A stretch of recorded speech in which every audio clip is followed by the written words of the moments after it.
Queen Elizabeth's life was one of duty and great commitment. From the moment she became queen at the age of 25 to her passing in 2022, she was the pillar of continuity and stability for the United Kingdom and the Commonwealth. However, her daughter Princess Anne has revealed the truth of the final chapter of Queen Elizabeth's life. Her words provide a more personal glimpse into the Queen's humanity and the difficulties of her last days. Let's begin with the history of Queen Elizabeth's life. Born in 1926, Elizabeth Alexander Mary Windsor grew up as the first child of the Duke and Duchess of York, who later became King George VI and Queen Elizabeth. The young Elizabeth had a relatively peaceful childhood. However, in 1936, her life changed forever when her uncle, King Edward VII, abdicated, making her father king and placing Elizabeth next in line to the throne. As a child, Elizabeth least expected that she would one day be queen. But by the time she was 10 years old, the weight of monarchy was thrust upon her. The Second World War brought a new sense of responsibility for the young princess, and during the war, she became active in volunteering for the Auxiliary Territorial Service, where she trained as a driver and mechanic. It was during this time that Elizabeth began to realize her duty to her country, and her reign reflected this lifelong commitment. At the age of 21, Elizabeth married Prince Philip of Greece and Denmark, and together they had 4 children: Charles, Anne, Andrew, and Edward. Elizabeth's reign formally began on February 6, 1952, after the unexpected death of her father, George VI. She ascended to the throne while on a royal tour of Kenya with Prince Philip. The news of her father's death marked the beginning of a reign that would last for 7 decades, one of the longest reigns in history. Throughout her reign, Queen Elizabeth was often viewed as the embodiment of grace and dedication. Her sense of duty was unwavering, and she carried the weight of the monarchy with a quiet strength. Whether it was dealing with the political tensions of the Cold War, the challenges of modernizing the monarchy, or the pressures of personal tragedy within her family, Elizabeth II managed to maintain a calm and composed presence. Her long reign represented steady leadership, and as the years went by, she became not just a monarch but a symbol of continuity for the United Kingdom and beyond. Despite her public persona as a figurehead of duty, behind closed doors, Queen Elizabeth was first and foremost a mother, a wife, and a grandmother. Her relationship with her children, particularly her only daughter Anne, was one of mutual respect and understanding. Princess Anne, who is known for her practical nature and no-nonsense attitude, grew up under the watchful eyes of her parents, but her relationship with her mother was particularly special. Queen Elizabeth's devotion to her children was evident, despite the immense pressure that came with being a monarch. As the years passed, Queen Elizabeth's health began to decline. She remained active and committed to her role, but the signs of aging became more obvious. Yet, even in her final years, she continued to fulfill her royal duties with the same dedication that defined her entire reign. In the months leading up to her death, the Queen, despite her frailty, continued to meet with government officials, review state documents, and perform ceremonial duties. The iconic red box, which contained important papers that required her attention, still arrived at her bedside every morning.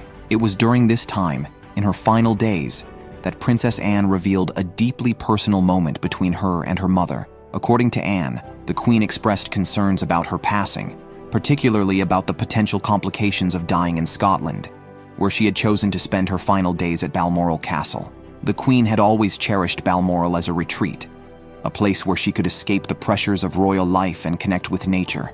The grounds, the beauty of the Scottish Highlands, and the tranquility of the estate made it a special place for the Queen and her family. As her health declined, the Queen worried about the logistical challenges her death would cause. She confided in Princess Anne, saying, "It would be more trouble for everyone if I died in Scotland." The Queen's concern wasn't about her own death, but about the burden it might place on her family, her staff, and the nation. Even in her final moments, she was still thinking about the well-being of others. In response, Princess Anne, who had always been a source of support for her mother, reassured her with simple but heartfelt words. "Just do what you want to do. It's fine." These words were not just an act of reassurance. They were a final act of love, allowing her mother to let go of the weight of her royal responsibilities and focus on her own peace. Queen Elizabeth's decision to remain at Balmoral, despite her concerns, was a deeply personal one. It was a reflection of the place she loved most, a place that represented peace and family. Balmoral had been the place for many happy memories throughout her life. It was where she had spent time with her children, teaching them to appreciate nature and the outdoors. a place where she could connect with her family away from the world's eyes. Following her death on September 8, 2022, the world mourned the loss of a queen who had become the icon of duty, strength, and grace. Operation Unicorn, a contingency plan for the death of a monarch in Scotland, was swiftly enacted. Her body was transported to Edinburgh, where she lay in state, allowing the people of Scotland to pay their respects before she was taken to London for a state funeral. Despite the complexity of the logistics for the Queen's passing, they were handled with the same precision and professionalism that was evident in her reign. While reflecting on his mother's final decision to spend her last days at Balmoral, King Charles III spoke with deep affection. "My late mother especially treasured the time spent at Balmoral, and it was there, in the most beloved of places, where she chose to spend her final moments."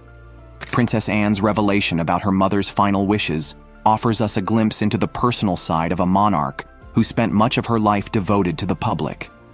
Anne's simple words of reassurance allowed her mother the peace to choose what mattered most to her in the end: Balmoral, her family, and the quiet beauty of a life well lived. In her final days, Queen Elizabeth showed the world that she wasn't just a monarch. She was a mother, a grandmother, and a woman who, despite the great responsibilities that defined her life, still carried the burden of care for others even in her passing. Her final wish was a reflection of her humanity and the quiet strength she was renowned for. What do you think this says about a life lived for others when, even in the end, Queen Elizabeth put their well-being above her own?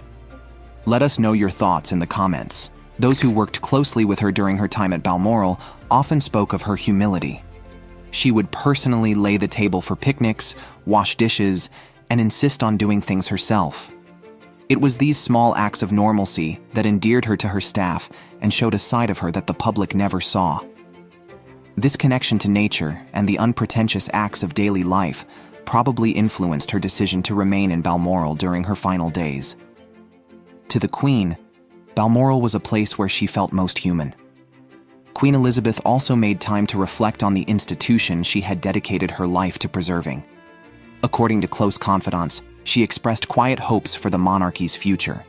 She wished it would remain a source of unity, yet adaptable enough to thrive in an ever-changing world. The Queen understood better than anyone that tradition alone could not sustain the monarchy. Her reign had already seen moments of reinvention, from embracing public television broadcasts of royal ceremonies to allowing candid documentaries that demystified the royal family. But in her last days, her focus shifted from what the monarchy was to what it could become.